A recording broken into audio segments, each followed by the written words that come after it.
Bible Academy. You're invited.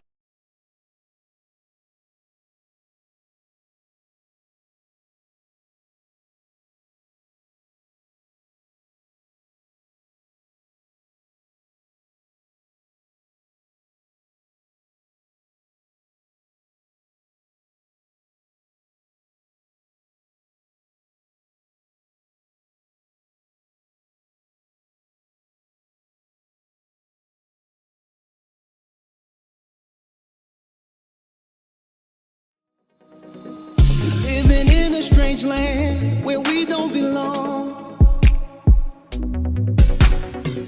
subjugated to sin, they required a song. They came to our shores, took us away. Once kings and queens, relegated to slaves.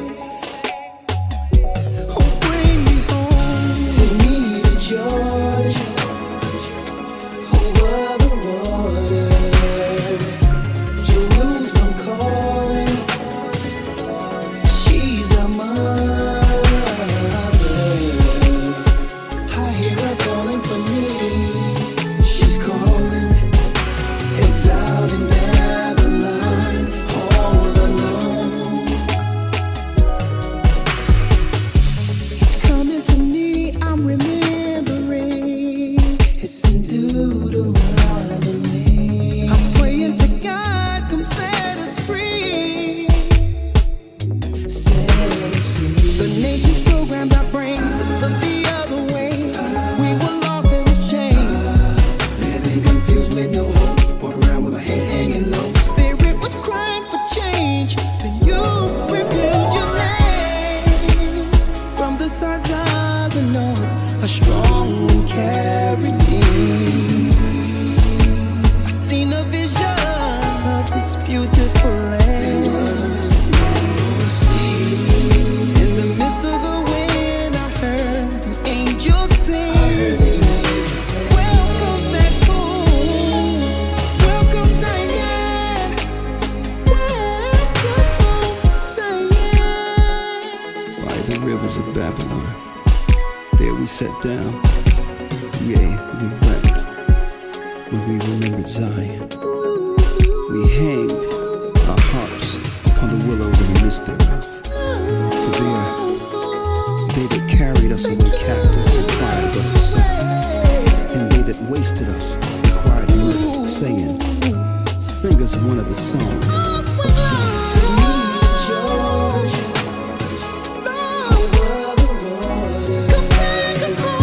Jerusalem calling, she's our mother. I hear her calling for me.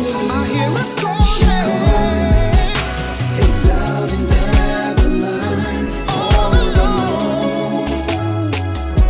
Oh, take me home. Take me to Jordan, over the water. Oh, take me home. Jerusalem calling, she's our mother. Oh, Lord, bring us home.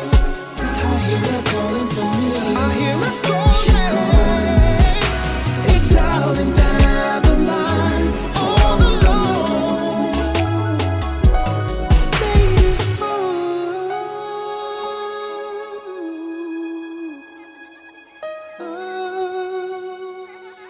I'm home.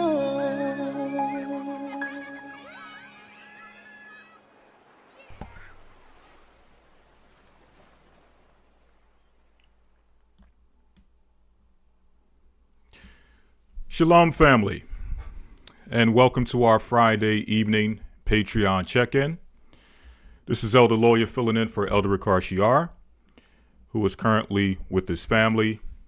The elder wanted me to let you all know that he is currently in good spirits and that he will be back with us, if it be the Most High's will, this coming Sunday. And he would like to thank you all for your prayers that you offer to the Most High for both him and his family. And again, he will be back with us, if it be the Most High's will, this Sunday, possibly as early as tomorrow. So we want to thank you all for your continual support and participation. Again, this is our Friday evening Patreon check-in. And we have a few things we would like to cover this evening. But before we do so, let's do a quick check-in with the family to see who we have with us, what areas you're representing, your city, your state, the congregation or church that you represent, that you want to show some love to. You can go ahead and put that in the chat, and then afterwards, we'll make some announcements in regards to our current Hebrew and Bible Academy. And then afterwards, we'll get into our presentation for this evening. Again, we have quite a few things in tow that we would like to share. But before we do so, let's show some love to the family. Starting off, we got Shadiah War, representing Cincinnati, Ohio. Shalom to you and the family in Cincinnati. We got Hebrew Harris, also representing Cincinnati, Ohio. Shalom to you, brother and Officer Hebrew Harris. Okay, I believe Shadiah War. Brother Shadiah War is, I believe, is also an officer. I could be mistaken, but again, shalom to you fellas. Representing the Cincinnati area under Deacon Yakad, and yes, shalom and much love to Deacon Yakad and the family in Cincinnati. We also got a mock from Cincinnati. Man, Cincinnati is thick in here today. All right, we got Maria GOCC representing Hampton, Georgia from GOCC ATL.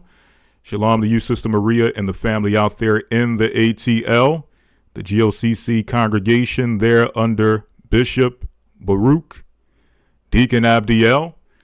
Shalom to you, family, brothers and sisters who are there. We got Chayal Yasha'Allah representing, what's that? You got New Jersey and North Carolina. Okay, which one is it? All right, we got JC. While you figure that out, we got JC from GOCC Bahamas. Shalom to you and the family out there in the Bahamas. We got Patricia Manigun from Birmingham, Alabama. Shalom to you and the family out there in Birmingham. We got Yashara from Columbus, Ohio. All right, again, Ohio coming through heavy this evening. We got Vivian Johnson also from Alabama. So we got Alabama coming through pretty strong this evening. Shalom to the family in Alabama. We got Daughter of Zion in Wilmington, North Carolina. Shalom to you and the family out there in North Carolina and the North Carolina body. Who else we got here? We got T. Simmons from Columbus, Ohio. We got Judah Roust from Petersburg, Virginia. Shalom to you and the family out there in Petersburg. All right. Shalom to Terrence Brown. Shabbat shalom, I should say. The sun has gone down, so we are officially in the Sabbath. So let me say Shabbat shalom to you all. Who else we have here? I thought I saw Chicago, but the chat jumped real quick. So let me get back there to see who we got representing Chi-Town. Let's see who we have here representing Chi-Town. All right. Man, it jumped so quick and so far. I can't even get back to who that was. Okay. All right. I'm seeing a few Philadelphias there. A few people representing the hometown. Shalom to you. Nakwaya, Nabala, representing GOCC Philadelphia. Shalom to you and the family in the Philadelphia body. Who else we have here? We got Mrs. Matara, representing Minnesota. We got Paula Rowley from Sarasota, Florida. Teresa Jennings from Bangor, Maine. Who else we got there? We got Michael Summers from Buffalo, New York. Louisiana, by way, or I should say Trey Will, I am, by way of Louisiana.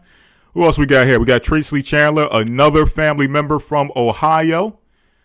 All right, who else we have in here? We got a few more to get. We got Lawya Raphael, also representing the Philadelphia body. Shalom to you. All right, man, we got a lot of people in here today. We got K. Smith representing GOCC London, England. Man, for anyone who I missed, I got to get into it. But for anyone that I may have missed, I want to say shalom to you all and thank you again for your love, for your support. Thank you all for being with us this evening. Again, I'm filling in for Elder Rawchaa, who will, if it be the Most High's will, be with us as early as tomorrow. But if not, he will be with us this coming Sunday. Before we get into our discussion for this evening, which is titled, "The Enemy Knows Your Weaknesses, Do You?" Before we get into that, I first and foremost want to thank the Most High for allowing us to come together for another check-in for the Friday Patreon. We also have a quick announcement in regards to our Hebrew and Bible Academy. For those who are still interested, let's get into that real quick. The theme for this academy is Beyond 2025, Hope After Armageddon. We are officially entering this Sunday, week number 3.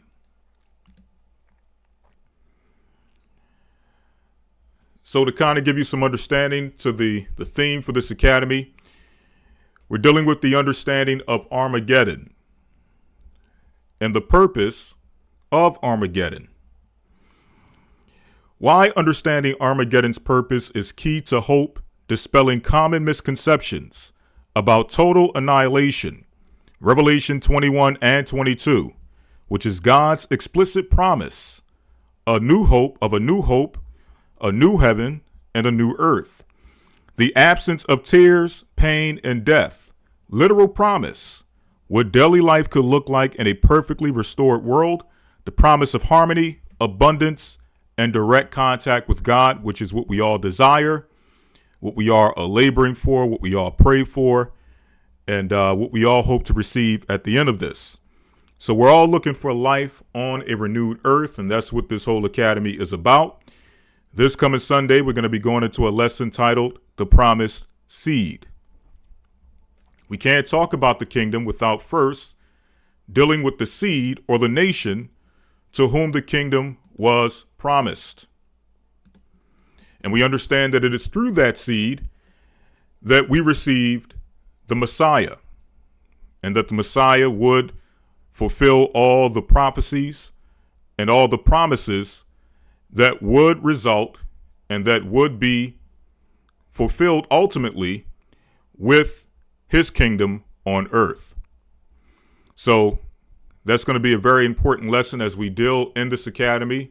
Again, talking about life beyond 2025, life in the kingdom of Christ, his 1,000-year reign, and eventually the kingdom of heaven, which we all know, eyes have not seen, neither have ears heard, the things which the Most High have prepared. So if you're interested in this up and coming academy, please go to historytimes.org, where we have all the information that is necessary and needed in order to enroll in the academy. Okay. So let's get into it. Let's get into today's topic. Again, the topic of discussion is the enemy knows your weaknesses. Do you? What's the angle we're going to take with this particular discussion? Well,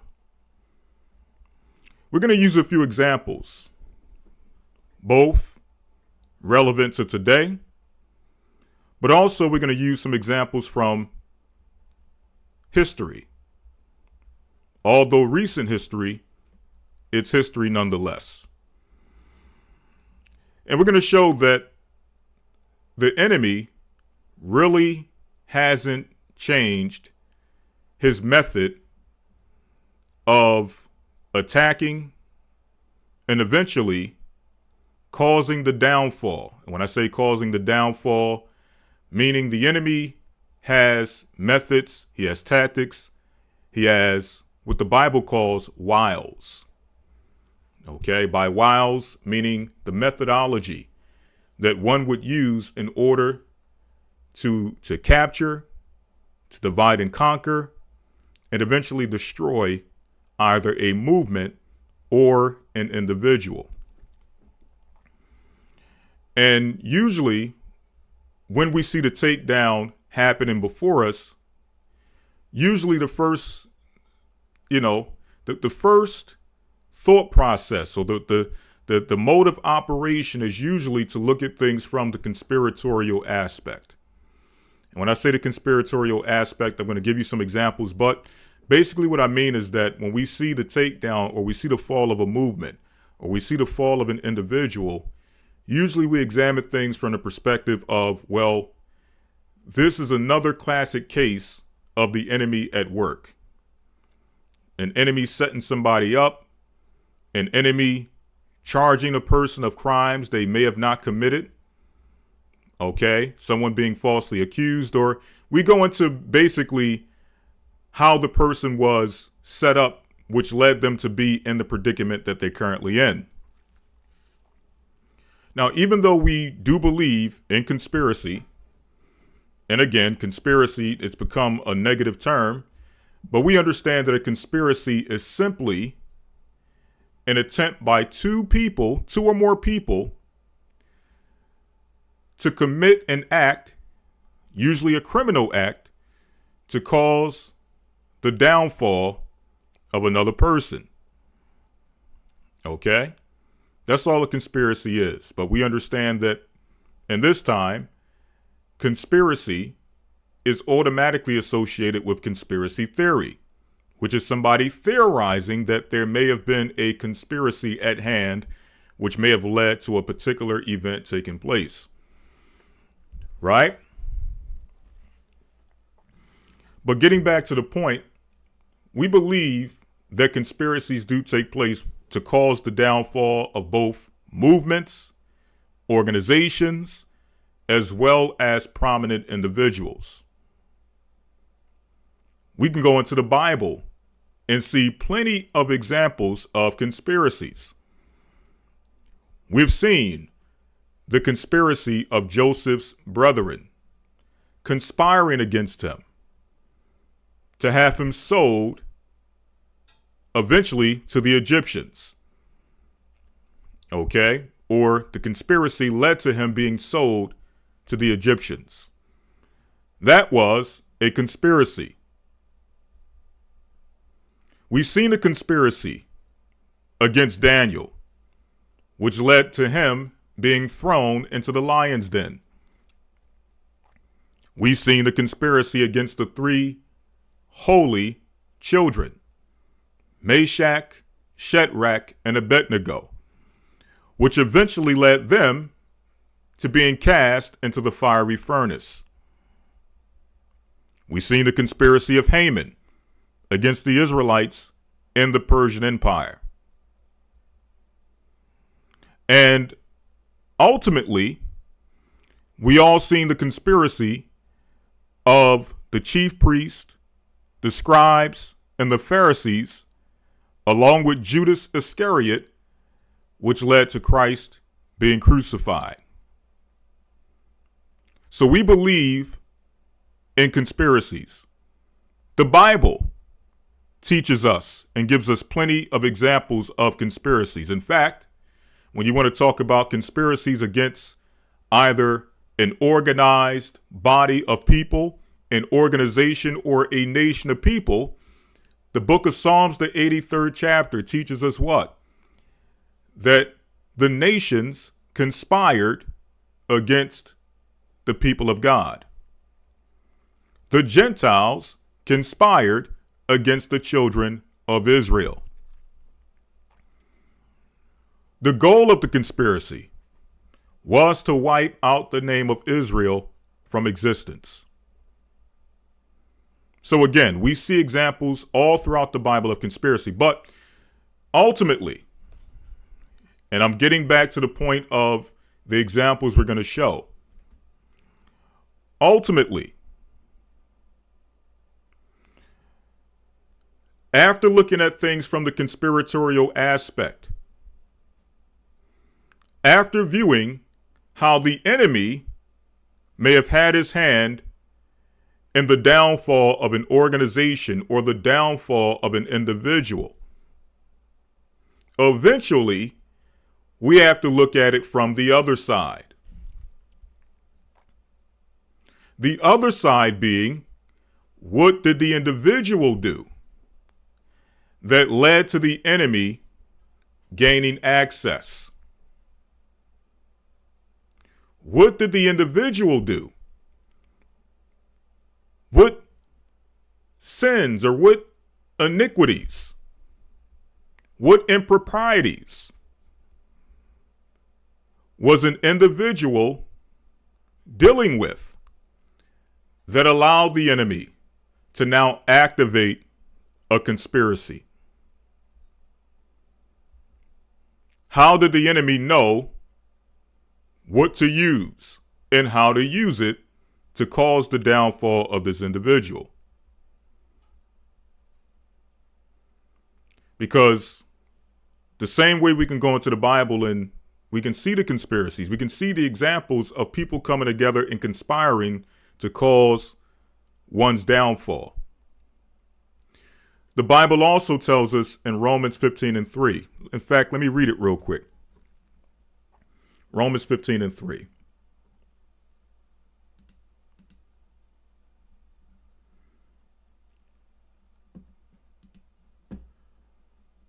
The book of Romans, chapter 15, verse number 3. I want to read this real quick.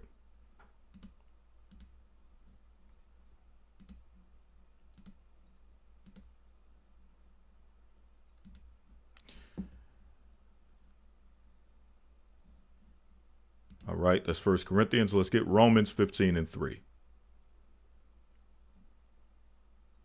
Let's make it Romans 15:4. For whatsoever things were written aforetime, meaning the things which were written from the past and documented in the past. Okay, just a moment.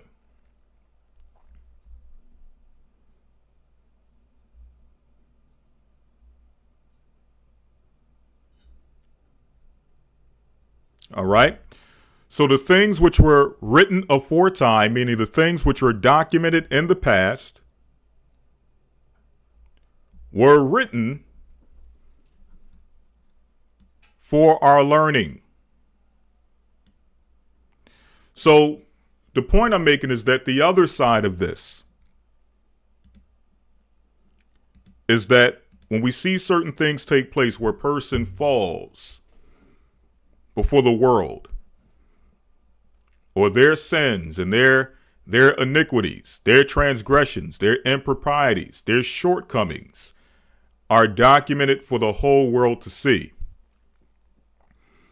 After we look at how the enemy played a part in it and how the enemy came in with a conspiracy to eventually take them down for whatever reason, ultimately, we have to look at and examine what can we personally learn from the situation. There's only so much we can learn from the conspiratorial aspect of it. Okay? And there's a lot to be learned from that side of viewing things. And again, I'm going to give you all some examples. And we're going to show the examples on the other side. But there's only so much that you can learn. There's much to be learned from that side of things, but it's only so much that can be learned from that aspect. Like if you have an external force conspiring against you, right? There's only so much you can do to prevent, okay? And really, outside of praying to the Most High and seeking the Most High's protection, there's not much you can do when an outside force is conspiring and working against you to take you down. Right? But what you can learn, again, is what improprieties, what sins, what transgressions was the person engaging in that allowed the enemy to now find a door of entry into that person's circumference, into that person's life, so that now they can set a stronghold and eventually use and entrap this person. That's where we learn a lot of the necessary, much needed lessons that we can take away from it and say, well, these are the things that we can actually have control over. These are the things that we can actually prevent. These are mistakes that we can avoid so that we don't fall to the same exact destruction, perdition. Okay? What are some examples we're going to use? And after this, we're going to transition to the other side. What are some of the examples we're going to use?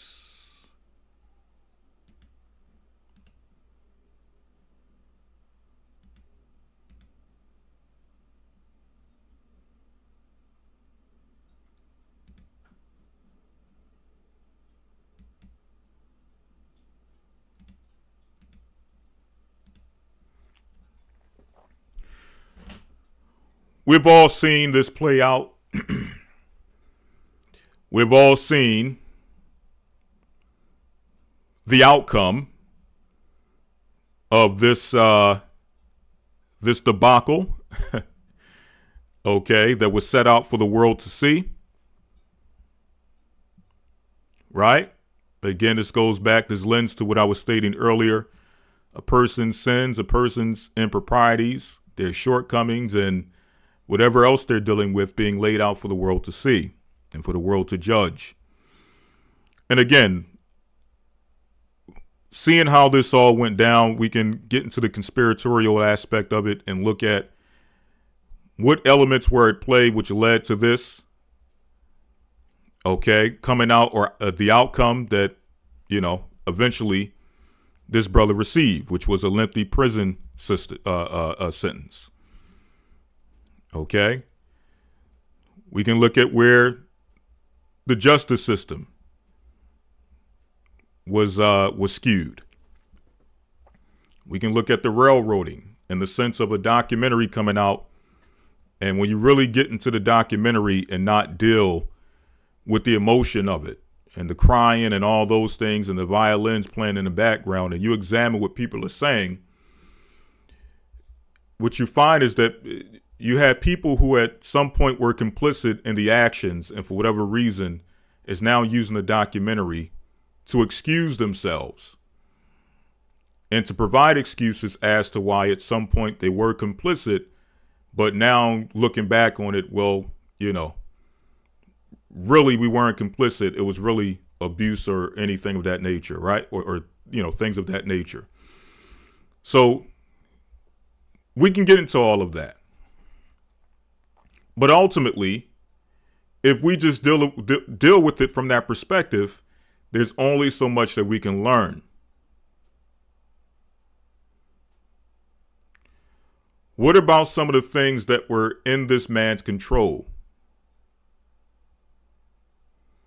What about the environment that this man was operating in, that he had full control over? What about himself? There's certain things that he engaged in that at the end of the day, he had full control over.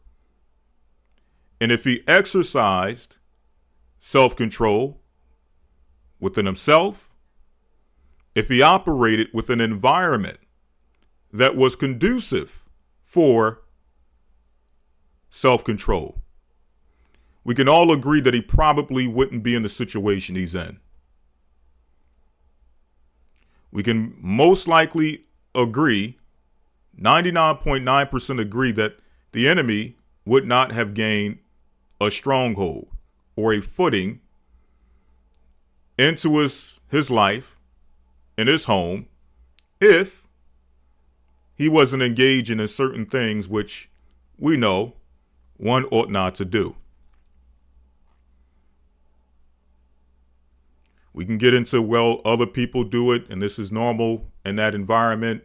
This is normal in the industry, so on and so forth. And it is, but it's affecting him and it's not affecting the others the hundreds or even thousands of others that are engaging in it. He's the one that's dealing with the brunt of the activity, or the brunt of the punishment for the activity.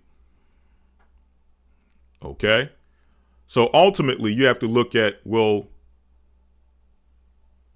what's the activity that he engaged in that we can learn from? Right? What can we learn from this so that we don't make the same mistake, so that we don't fall to the same thing? And that's the position we're going to take in today's discussion.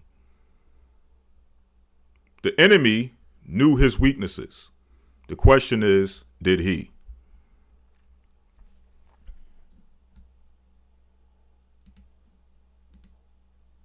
Same thing with this individual. Again, we can get into the ins and outs of what he was charged with and how it's nonsensical, how one man could be, they can even try to attempt to charge him as a criminal enterprise, one individual. We can get into the whole shebang of it. We can get into how this didn't happen and they didn't come after him until he decided to go to war with a multi-billion-dollar liquor company.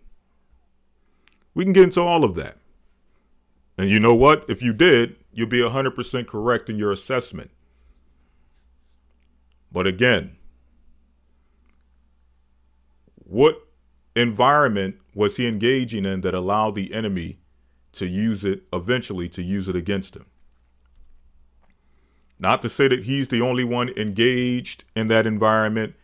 Not to say he's not the only one that, or he's the only one that engages in the activity.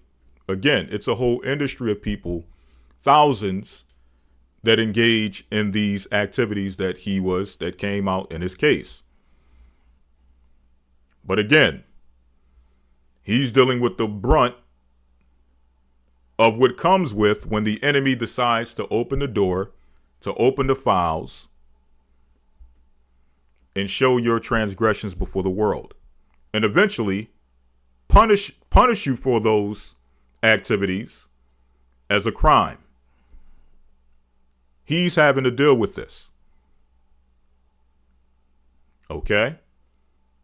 So again, what can we learn from his situation? The enemy knew and eventually exposed his weaknesses. The question is, did he know what his weaknesses were? Now, moving on.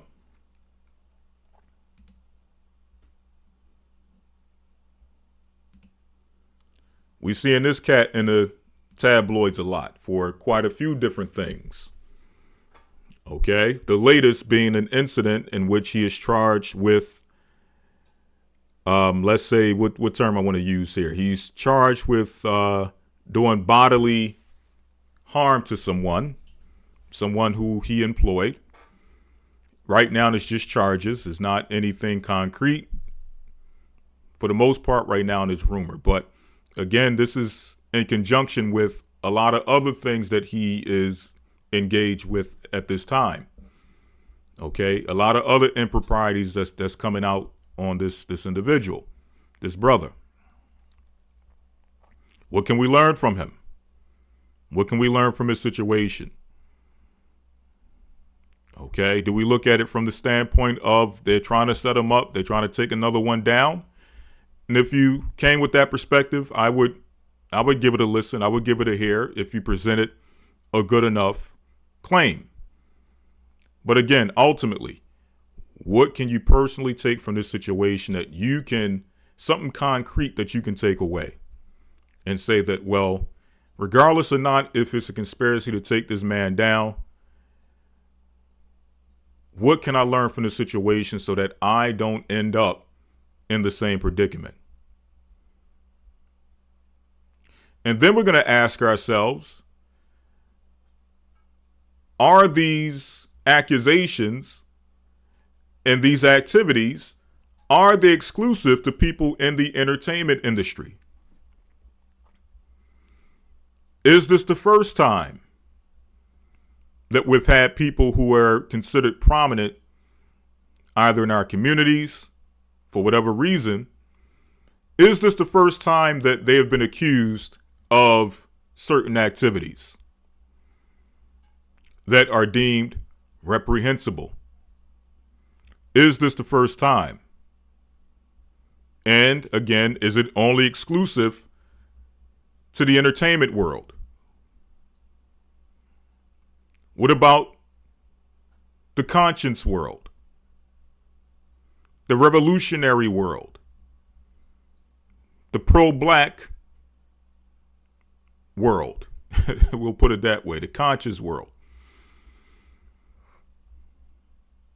You're going to find out that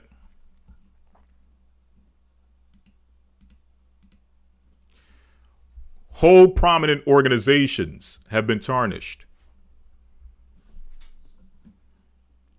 I'm going to show you the screenshots here, but we're going to get into it on the other side. Whole organizations have been tarnished.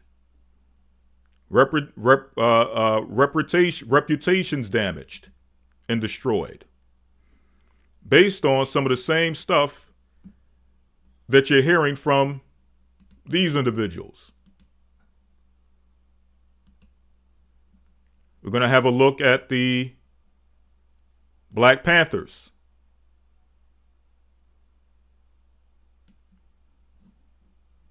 Okay, we're going to have a look at the Black Panthers.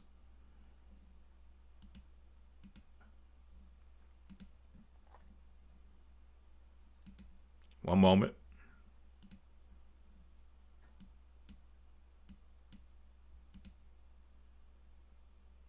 Let me get this to where there's an actual visual here. Okay. We're going to have a look at the Black Panthers.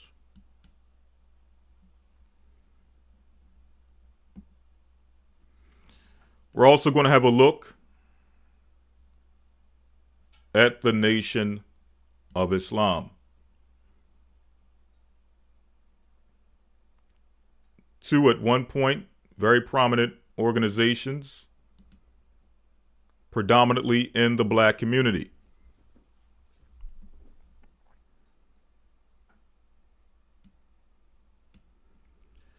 What can we learn from all of either these individuals or these organizations? Lessons, real life lessons that we can take away from and say that these are things that if I abstain from,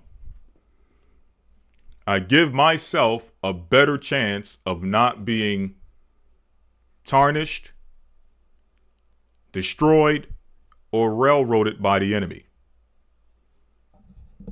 Okay? So, now when I mean, someone said the other side. Yes. What I mean by the other side, I mean Patreon. Okay? I just simply mean Patreon, the other side. We're going to transition to Patreon and have the discussion there. Okay? So, yes. We're going to have the discussion. What can we learn from all of these situations? Right? And ultimately, we're going to use the Bible to show that there's nothing new under the sun. But also, the beautiful thing about Scripture is that it provides solutions. It not only gives us the examples, again, as we read Romans 15:4, the things which were written aforetime were written for our learning. These things are documented historically for a purpose. But the beautiful thing about the Bible is the fact that it not only documents the instances and not only documents the events, but it also gives us solutions on the things that are documented. So we're going to deal with both when we get to Patreon. So with that, I want to say bless you all and shalom. For those who are interested in Patreon, you can go to Patreon, A Gathering 144 at Patreon. And there we have a $5 subscription that you can be a part of if you would like. It's only $5 a month. And through that, you'll be able to follow some of the extra content that we produce and present on the side of Patreon, most of which are discussions that we cannot have on YouTube for many reasons. So we're going to go there so that we can have this unadulterated, uninhibited conversation that normally on YouTube would probably present some problems, either with the content that's being showed or some of the discussions that we're having. Okay, so let's do that very quickly. Again, I want to say bless you all and shalom. And if it be the Most High's will, we will see you not only tomorrow for the Shabbat, but we'll be back with you this coming Sunday in our Hebrew and Bible Academy. Again, if you're interested, we're only in week number 3. We're going to be going into the promised seed in the main lesson. And in the Hebrew lesson, we're going to be dealing with conversational or biblical Hebrew nouns. With that, I want to say bless you all, shalom, and may you all enjoy the rest of your evening. Shabbat shalom.